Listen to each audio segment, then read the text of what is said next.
And we are live. Welcome to another episode of the MongoDB Podcast Live. I'm super stoked about this conversation. We're going to be talking about data modeling. We've got some friends. Welcome to the show, Rick Van Bruggen from Hackolade. It's great to have you on the show. And Max Marcon from MongoDB. Hey, It's everybody. really great.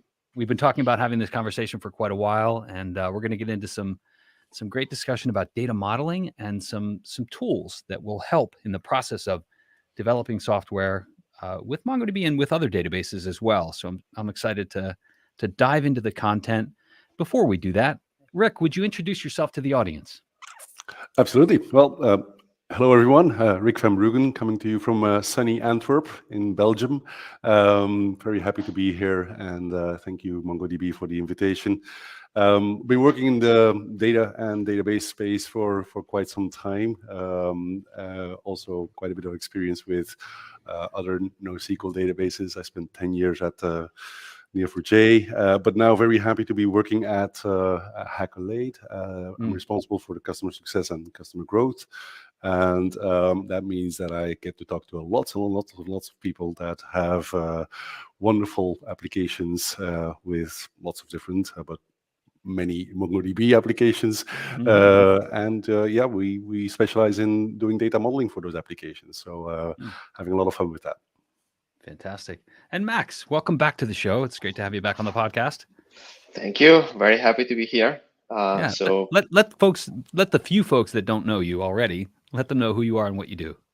Right. So I've been at MongoDB for about 5 years. I am a lead product manager. I focus on developer tools primarily. So you might be familiar with Compass, with the MongoDB shell, Visual Studio Code extension. We talked about it a couple of weeks ago. And recently, I've also started working on the data modeling problems.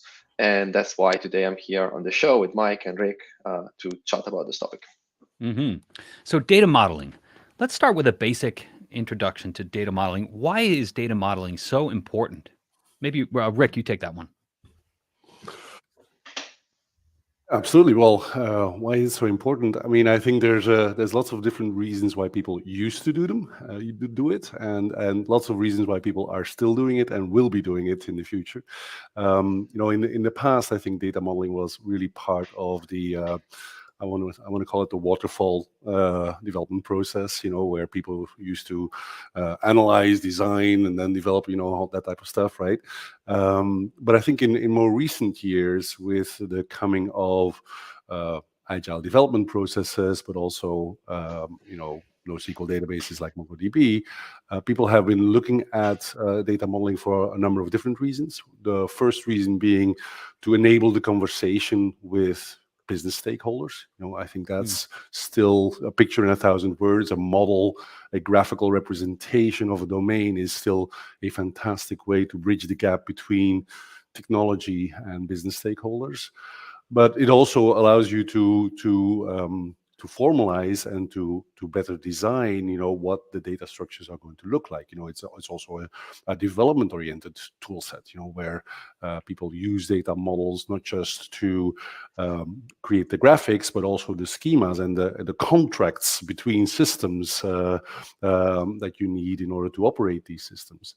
And then last but not least, I think data modeling is also used for governance purposes.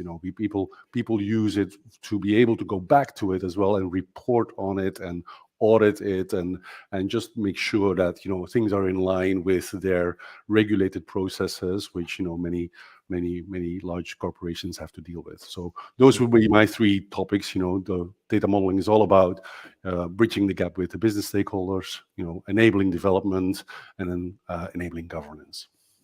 Yeah, and Max, in your time at MongoDB, have you seen an importance on data modeling in the NoSQL space? Is it becoming more important? I think when I first learned NoSQL, one of the things that I was really attracted to was the fact that you really didn't have to do much modeling. You could just begin writing your code. Maybe talk a little bit about how the importance of data modeling is increasing. Yeah, and I think I kind of share your experience. Like when I first used MongoDB, I think it was 2011, and it was beautiful because you have like Node.js and just throw JSON into a database and everything worked great. And I think what really made MongoDB so popular is exactly this flexibility. So you have a database where you can store things, document with a flexible schema. Document model is very flexible and it's great for that. And the database generally can handle whatever you throw at it. But and that is great. Like, don't get me wrong. Like, you build an MVP very quickly. You build a very simple application very quickly. You need to make a to-do list. That's really easy to do with MongoDB. But then I think there's a couple of dimensions here. Like, as the application becomes more complex, then data modeling becomes increasingly important, because it helps you build the right data model for the type of workload that you have. So if you have a lot of reads, then maybe you tend to build your data model in a certain way. If you have lots of writes, then you do it in a different way. So like in any other database, data modeling is important in MongoDB too. And it affects performance, it affects data consistency, it affects how you can scale. So MongoDB is great at getting you going. And then as your complexity grows, as your requirements change, you just have to think about it a bit more and slightly differently than what you're used to with a relational database. Yeah. So in the RDBMS space, traditional relational platforms, you're guided by a set of rules, and you begin developing an application, and immediately you need to start separating your data into tables. Not so much with NoSQL, but that doesn't mean you don't need to think about how you're laying the data out. Is that correct, Rick? Yeah, no, I actually was thinking about that a lot on my bike ride this weekend. There's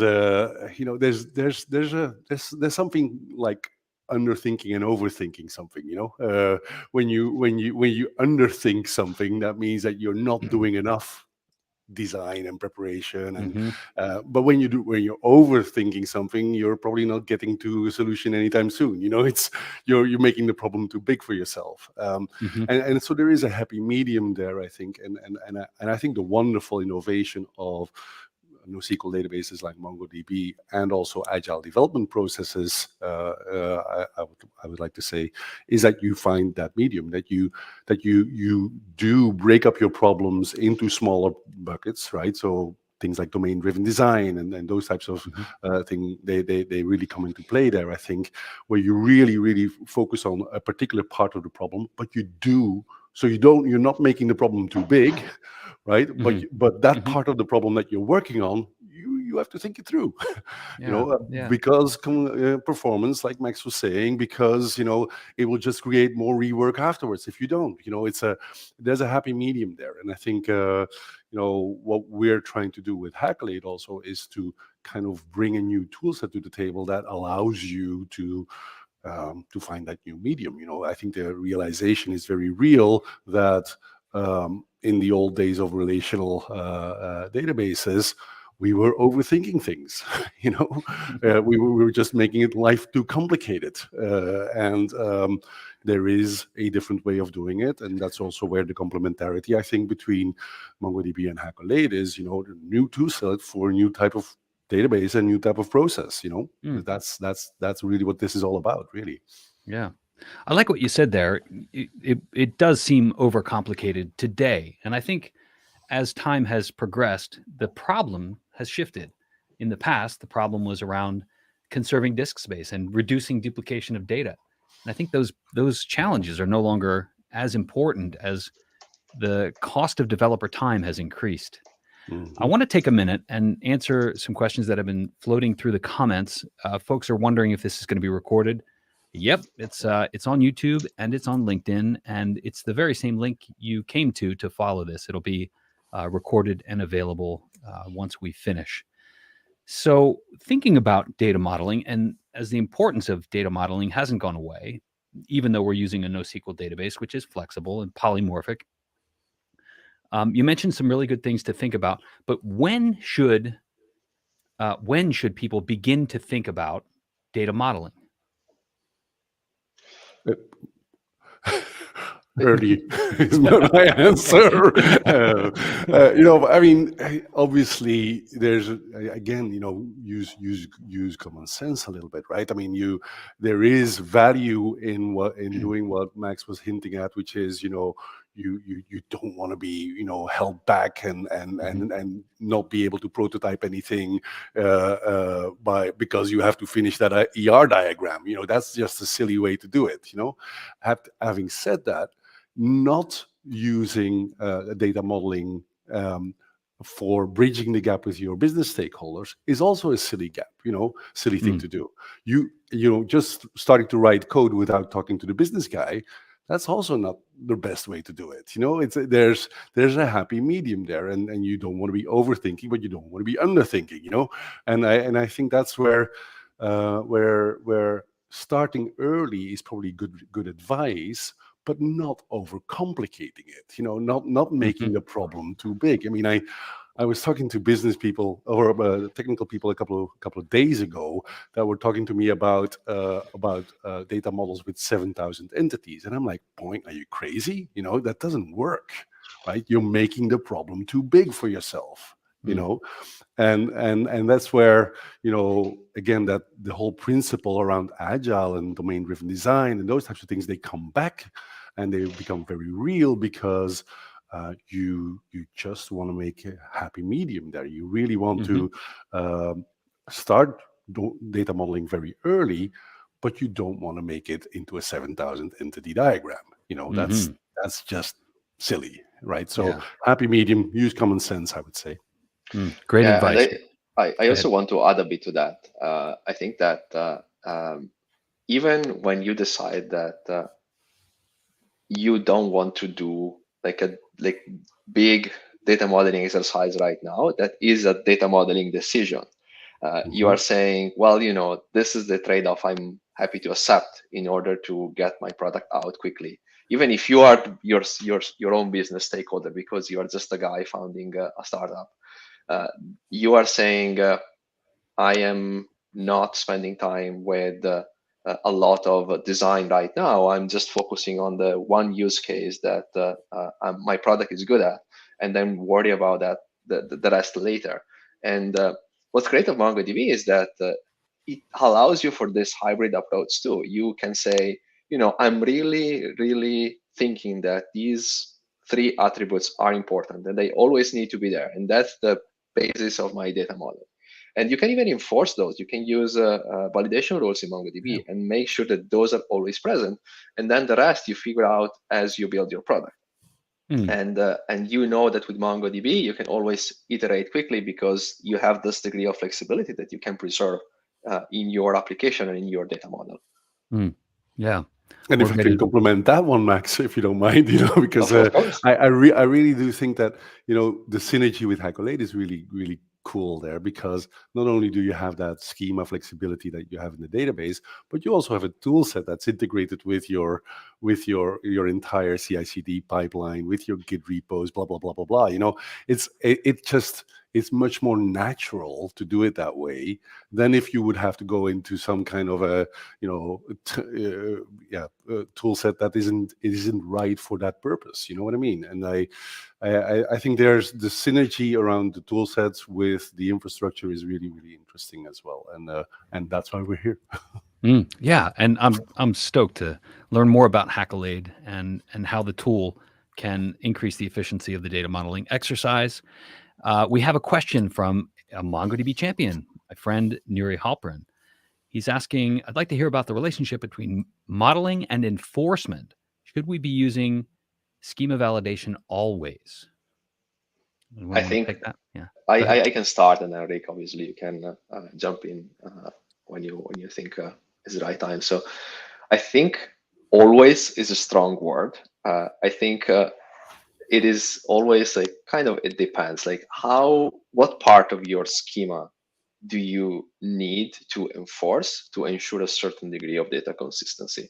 Because you don't want to create validation rules for everything, because then you end up treating MongoDB in the same way you are treating our relational databases with the tables and strongly connected relationships and primary keys and foreign keys, and you don't want that. You chose MongoDB because of its flexibility. So if your business requirements are that your user in a user collection needs to have a name, a first name, a last name, an email address, and a credit card number, those are the 4 IDs or the 4 fields that you enforce, and then the rest you can leave free. So then as your application evolves, as you start pulling in social media accounts into your user's profile, then you can do that without really breaking your validation rules. The way I think about it, Max, and I'm curious to hear your thoughts about it, but I feel like, as you're getting closer to production, you probably want more enforcement, right? But when you're still in the prototyping and your first couple of iterations of your agile development process, why would you impose too many rules there? That just hampers down your entire creative flexibility scheme, But as you get closer to production, I think in many cases, especially in regulated industries, you're going to have to enforce it. It's like, nice, not that you don't want to, but you're going to have to, And it's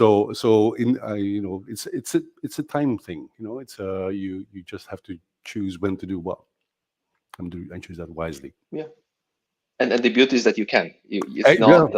It's not all or nothing. You can do it for it's one like collection a tunable out of thing, 3. right? It's exactly. You can do it for half of your schema, and that's great. Yeah, very good. Oh, we can't hear. Oh, Mike, you Mike, are I can't hear muted you. or something. Yep. Sorry, it's on mute. So it's almost akin to indexing. You index in accordance with the performance requirements, and you would make the same decision around validation. What are the validation requirements, rather than just using some rote set of rules, right?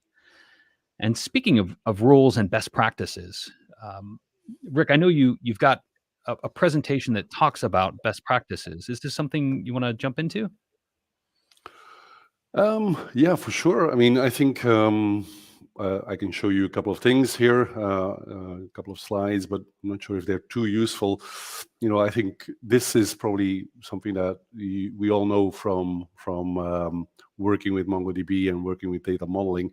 It's very different to do data modeling with a MongoDB infrastructure than it is with traditional relational infrastructure.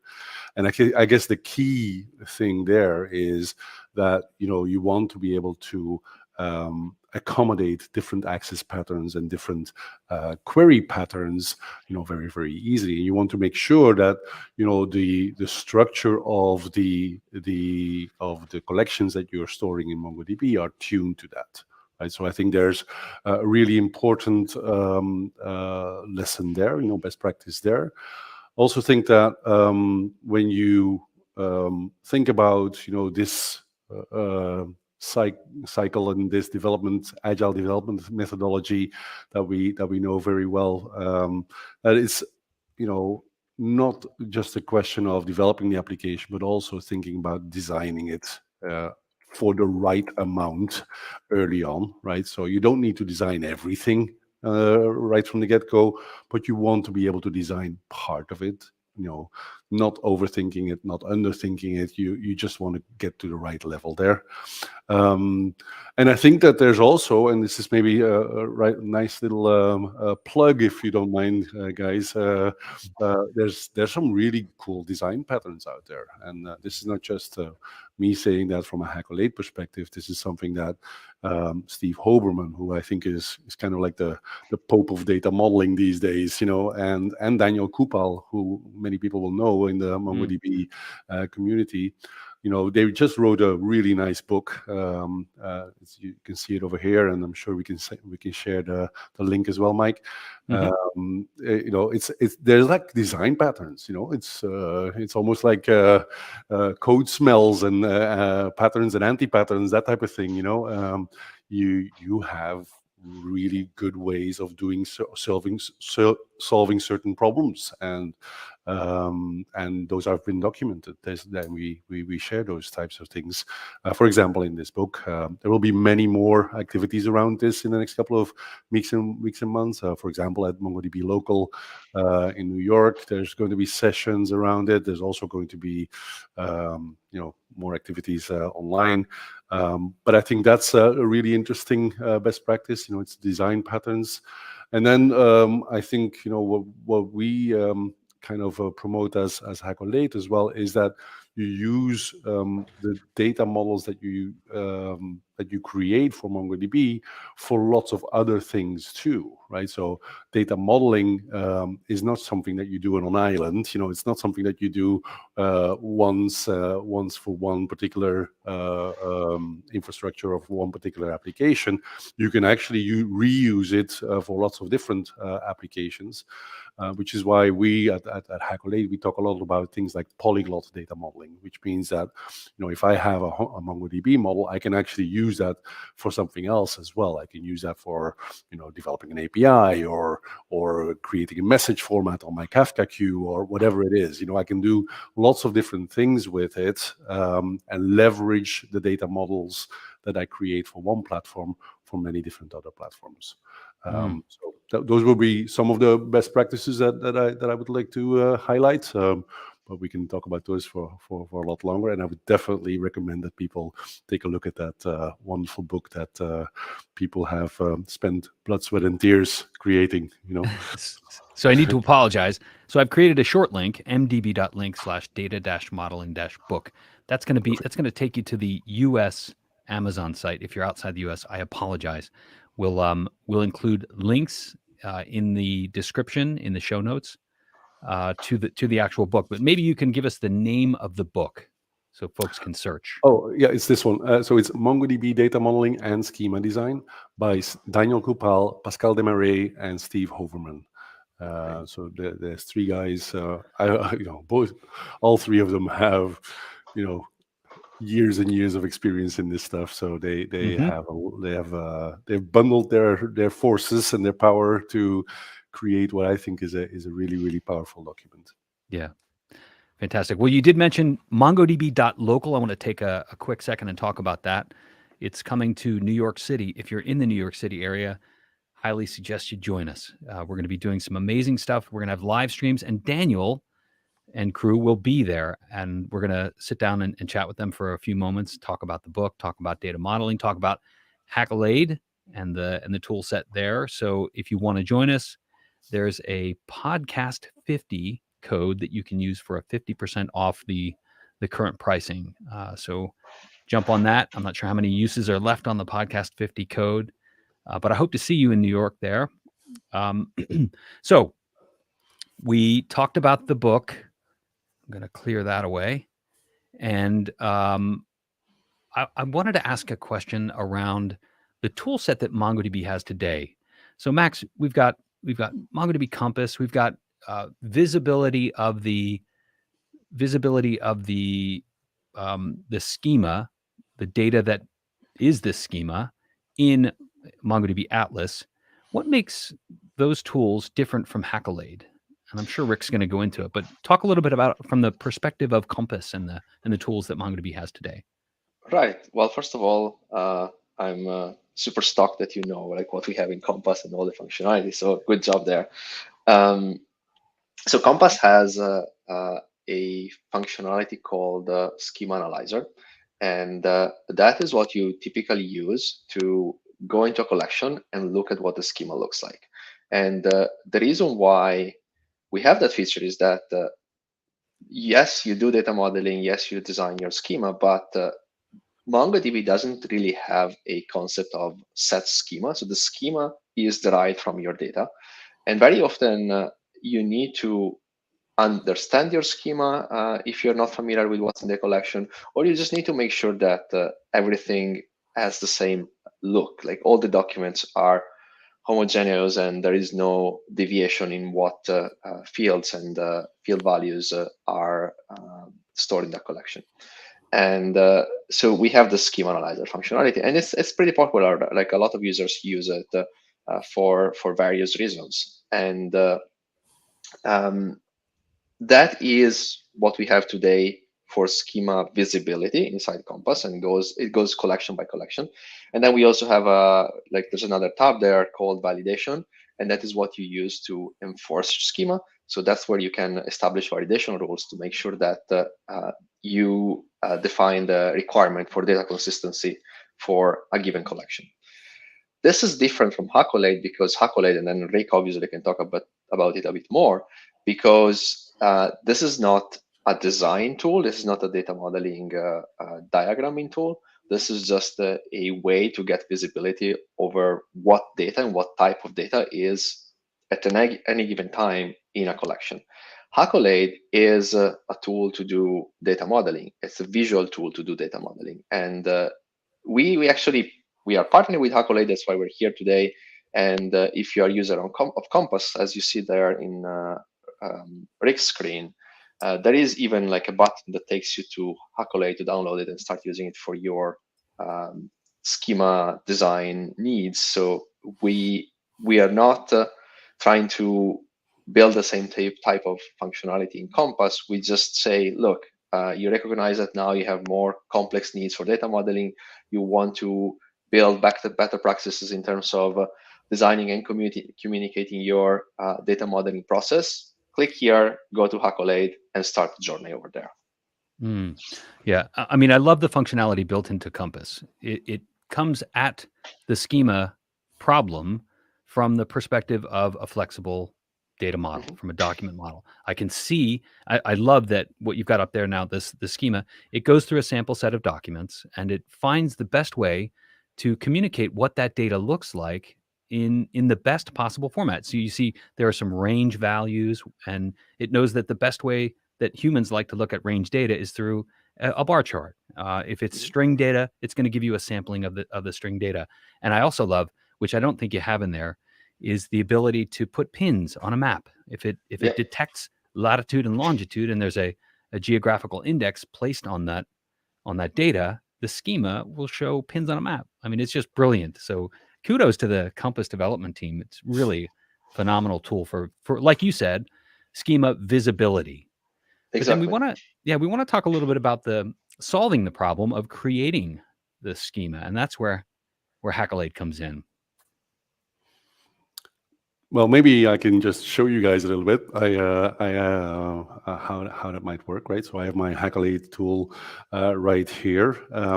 So yeah, people, if you're in Compass, you analyze the schema. There's a nice little link there that takes you to the Hackolade website, allows you to download the tool for free. There's no credit card, whatever. You can just install it and start playing around with it. So maybe I can just give you a quick little tour here, and mind you, we have some beautiful videos of this that are going to be even slicker on our website.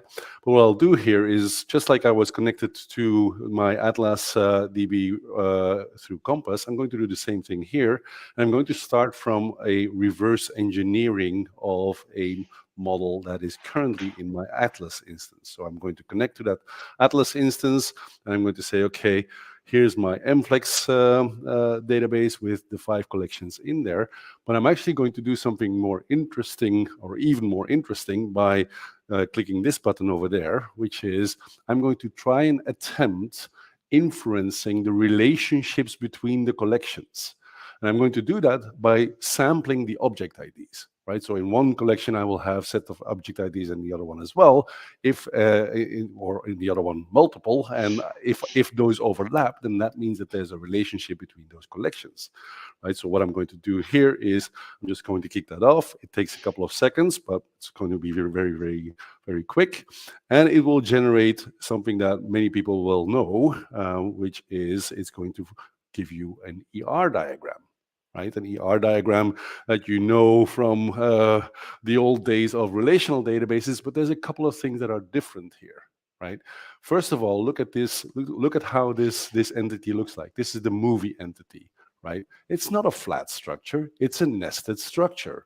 right? It's a nested document structure as we know and love it from working with document databases like MongoDB, right? It does have the relationships. It has relationships that have cardinalities between them, right? And it has a specific functionality for MongoDB that allows you to play that back into either a create script or an update script or whatever it is that you might want to do. Because what we just did was reverse engineering it, right? We reverse engineered the model from a MongoDB instance, but we can also forward engineer it. Now, what I'd like to show you maybe quickly here can I interrupt, Rick? Of course you can. I'm fascinated by the inference. So you've examined a series of collections with documents in them.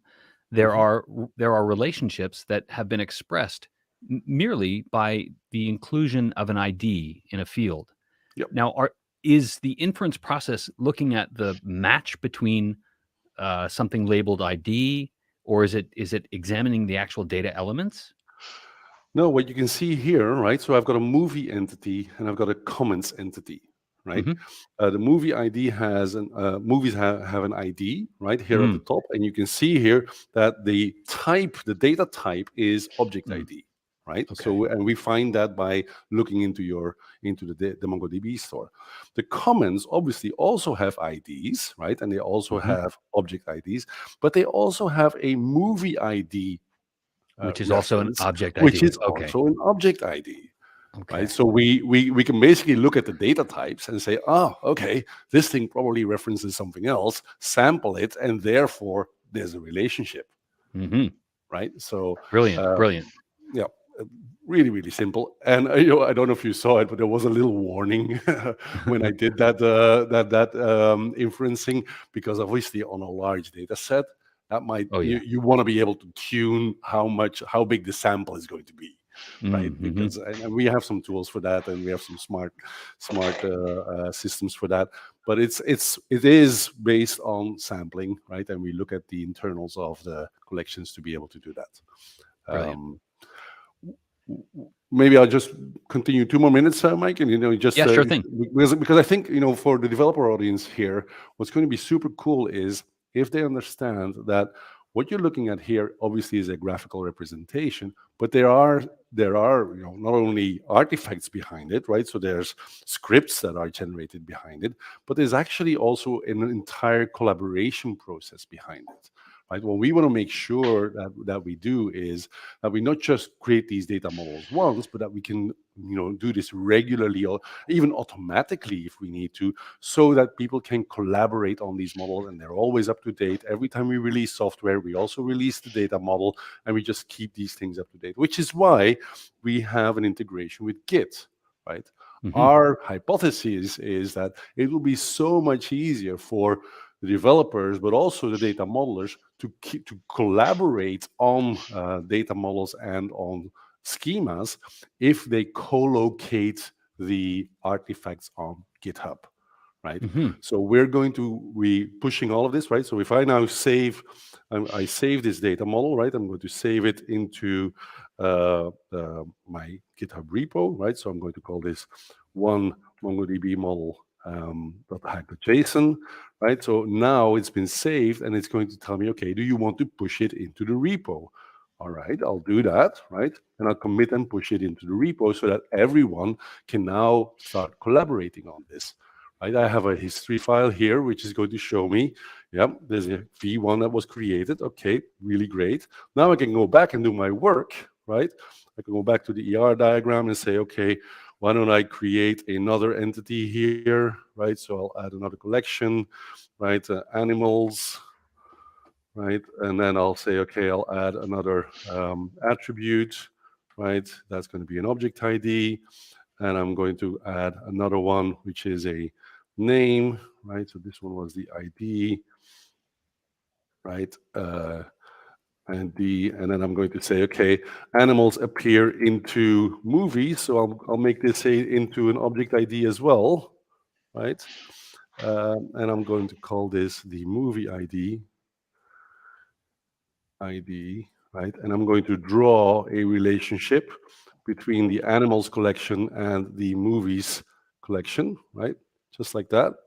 just by drawing that and by saying, okay, this is actually a one-to-many relationship, or zero-to-many actually, zero-to-many relationship. That's how I can affect the model. I save this again, and what you will find here is that I can now push this into my GitHub repo again by creating a v2, right? And I can also keep track of what's happened, because now I have two versions of the same model inside my GitHub repo, and I can go and see, okay, these two versions here, I need to just sync it over here. Why don't I compare these two? And this is where, professional data modeling kind of comes in, where you have a way to really understand, okay, how are we keeping these things up to date? How are we understanding the evolution of these models? And here you see it, right? So there was a new collection that was added, the animals collection, right? It's got a couple of fields inside it, right? And you see what the difference is between the models, right? So now I have a really, really nice way for everyone to understand, what the data model looks like and how it's evolving. Not sure how much time we still want to spend on this, but we have lots of great tools to leverage this now, right? So for example, if I would want to do something else with this model, if I would want to create, for example, like an open API file with this, right? Then I can say, okay, from this model, I now want to have the movies, right? Not everything, but just the movies. I want to create an open API model from this. Or I can do the same thing. I can create, an Avro schema from it for Kafka streaming, for example. All of these things I can now derive from this basic from this MongoDB model. So therefore, you're able to leverage that modeling exercise not just for your MongoDB and your schema generation here, but you can do it for lots of other things as well. You can use it for lots of other purposes as well, and that obviously makes it much more valuable to people. They can just reuse it for lots of different purposes. Does that make sense? Oh, absolutely. Yeah. So we've got a couple of questions. Saurav Joshi is asking, is updating a data model very common? And what is the process of updating the data model? Which I think you just kind of answered, right? Yeah, I mean, I think updating a data model, as part of an agile development process is quite, common, at least in the early days of your iterations, right? I would be surprised if you knew everything right from the get-go, right? You kind of have to iterate through the motions and find out more about your domain, and when you find out more about your domain, you integrate that into the model.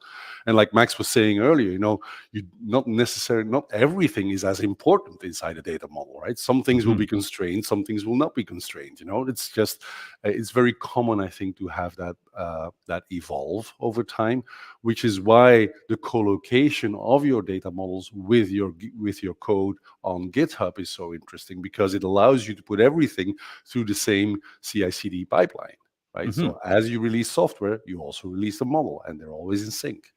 I hope that. And maybe I can take the second part of the question, like what's the process to do that? Well, there is the process in Hackolade, obviously, for visibility on how your data model is going to evolve. And then there is the process of actually doing it in your software, in your application. And that is where the MongoDB flexibility comes in, because you can have your application support potentially multiple versions of the model. So you can deal with old documents and you can deal with new documents. And then there's a nice pattern called schema versioning, where you can, and probably the book covers that as well, but if not, it's also in our documentation and online material, but you can essentially store the version of your model together with the respective documents. So your application knows what documents it can query of one version and what documents you can query with another version. And then over time, all the documents can, if you want to, if you need to, can converge to the new version of the data model. And you can, at that point, dispose of the legacy code. So all this flexibility really helps you evolve the data model together with your application. And then Hackolade is a great way to visualize that. Yeah. So if you've developed with MongoDB in the past for any length of time, You're absolutely gonna your data model will change. And during a data modeling webinar that I've run a number of times, the suggestion is to include a version tag in your data, and the data becomes the schema, right? Schema on read. You only know what version of the data is by a version tag. This provides a really interesting shift. So now it becomes code, schema as a separate entity, which is a little different for MongoDB. I like the capability there, though. So we call it metadata as code, Mike. We call it metadata as code. Where actually the model, the artifacts around it, the documentation around it, everything you want to do with your schemas as well. The scripts that you use as well. All of those become metadata that you treat exactly the same way that you treat your code. That's why we chose to put all of this in the repo that developers know and love, which is anything Git, right? We many modeling tools out there use a proprietary repo. That's insane, in the modern world. So anyway, that's how we think about these things. Okay, so another question: is it free? And you mentioned this earlier, but let's answer it for Divot. Well, no, it's not.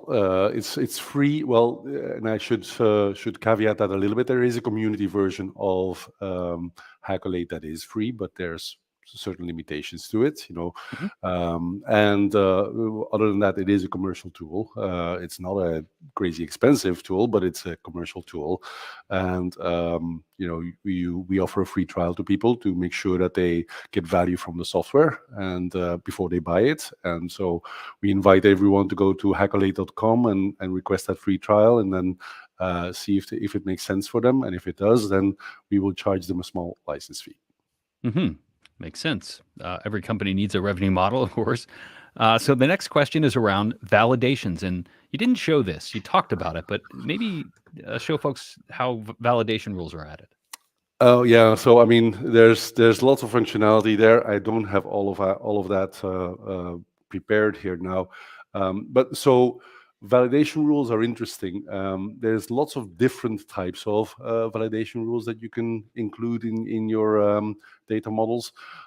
Some of them are as simple as naming conventions, right? Where you just want to have the same types of names for different entities, and also have them be specific to the target model that you're envisaging. I mean, MongoDB might have a different type of casing than Kafka might have, for example. So you have slight variations there, and those are naming conventions. But we also have other types of rules that you can specify in a glossary, right? And you can basically say, okay, every time that I release software, I want to make sure that those validations are applied, and they will generate a report, and that report will basically say, okay, is your data model 100% in sync with your validation rules? Sometimes there will be deviations, but those deviations will be acceptable, right? And then in other cases, you want to have all the alarms go off and stop the presses and do something about those violations before you proceed. So there is a validation functionality inside Hackolade. It's a really cool feature that we actually added not too long ago. Does Hackolade generate JSON schema? MongoDB supports JSON schema as a part of the database. Yes, we do. There we go. Great. Yep. Awesome. Yep. And actually, we use it extensively ourselves. Hackolade models are actually stored as JSON documents according to a JSON schema. So it's something that we use and we advocate quite passionately as well.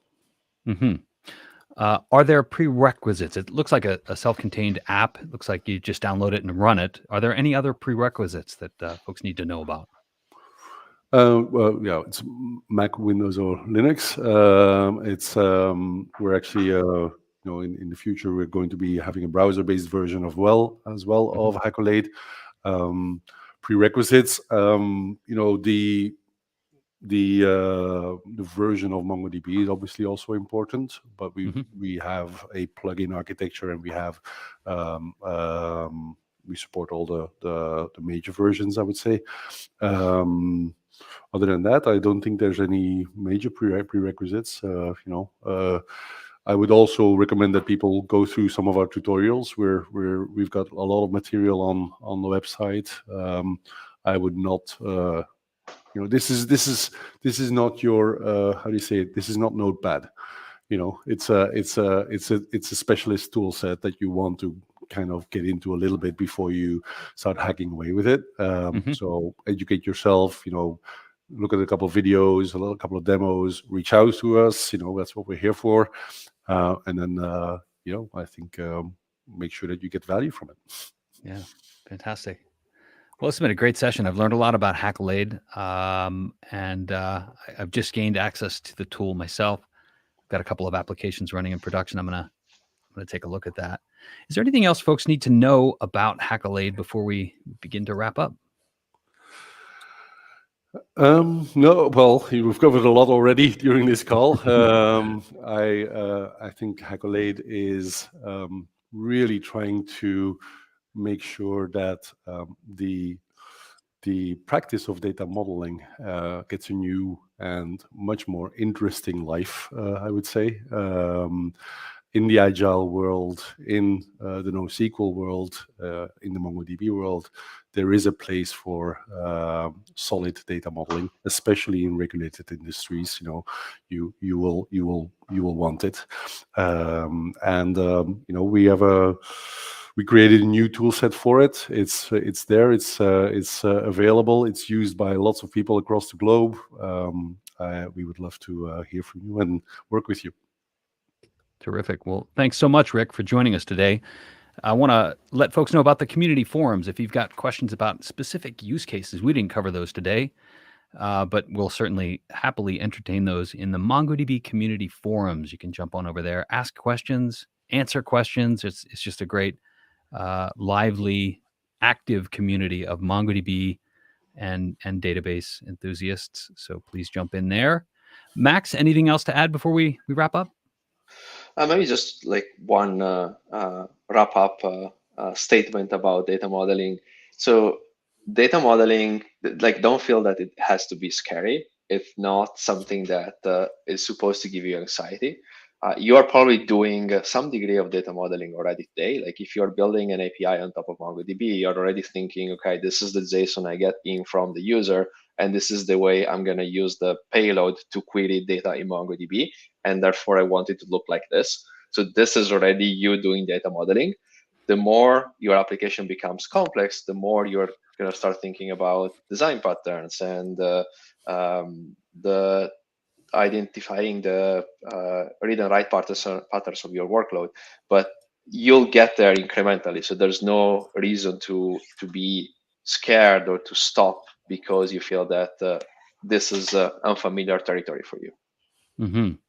And I just want to mention the book one more time. The book is called Data Modeling, and it's written by Daniel Copal and a couple of others, Steve Hoberman and Pascal Desmarais. Check that, Desmarais.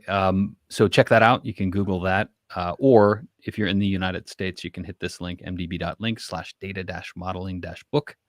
Highly recommend that. And then one last time, let's encourage folks to check out MongoDB.local, New York City. If you're in the area, hit that podcast 50 code for a 50% discount on the already discounted price. And I hope to see you there. Gentlemen, thanks so much for the chat today. Learned a lot. Thank you for having us, Michael. Have a wonderful day. You too. Enjoy. Bye.